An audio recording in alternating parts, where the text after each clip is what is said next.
मोटापे के मसले की संगीनी पर जोर देते हुए इसे एक बड़ी बीमारी करार दिया। सीएम ने बजट के बारे में कुछ कहने से इनकार किया। उमर अब्दुल्ला ने ज़राई सनत और किसानों पर खुश्क मौसम के तबाहकुन असरात को तस्लीम किया। सीएम ने कहा कि मुस्तकबिल के चैलेंजेस के लिए आज से तैयारी करने की ज़रूरत को उजागर किया। नेशनल कॉन्फ्रेंस के मंशूर पर उमर अब्दुल्ला ने कहा कि अभी चंद माह हुए हैं।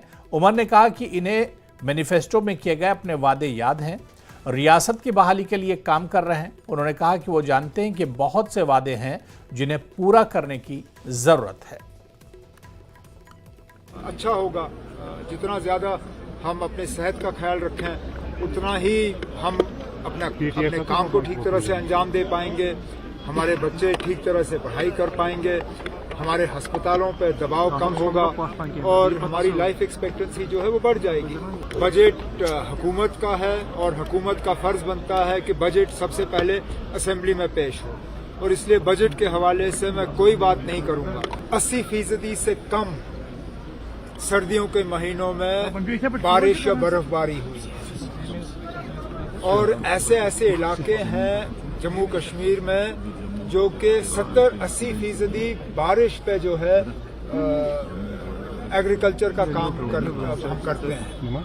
जाहिर सी बात है, अगर बारिश या बर्फ कम हो तो गर्मियों में फिर पानी की किल्लत रहेगी। इसलिए मैंने पिछले दिनों सोशल मीडिया के जरिए ये बात की थी कि हमें आने वाले गर्मियों के महीनों के लिए आज से तैयारी करनी होगी, क्योंकि मुमकिन है कि पानी की कमी रहेगी न सिर्फ एग्रीकल्चर के लिए बल्कि हाउस होल्ड यूज के लिए, और कहीं ना कहीं हमें अपने जो पानी इस्तेमाल करने के तरीके हैं उनमें भी बदलाव लाना होगा।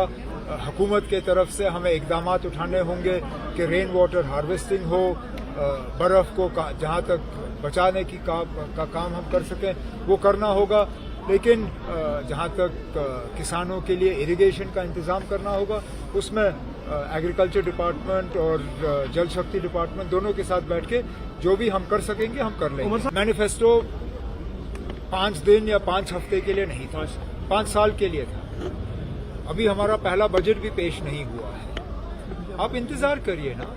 हम जानते हैं हमने लोगों के साथ क्या वादे किए हैं और उनको किस तरह पूरा करना है, और हमने पहले दिन से कहा है जो चीजें हम यूटी के जरिए कर सकते हैं हम कर लेंगे। अब मैं स्टेटहुड के लिए इतनी लड़ाई क्यों लड़ रहा हूँ, मैं बार बार स्टेटहुड पे जोर क्यों दे रहा हूँ, क्योंकि मैं जानता हूँ कि कई सारी ऐसी चीजें हैं जिनको लेके लोग परेशान हैं, लेकिन उस परेशानी का हल एक यूटी में नहीं हो सकता। उसके लिए रियासत का जो है स्टेटस हासिल करना वो बहुत ज्यादा जरूरी है। जिन चीजों के लिए स्टेटहुड लाना जरूरी है उसके लिए हम स्टेटहुड ला रहे हैं।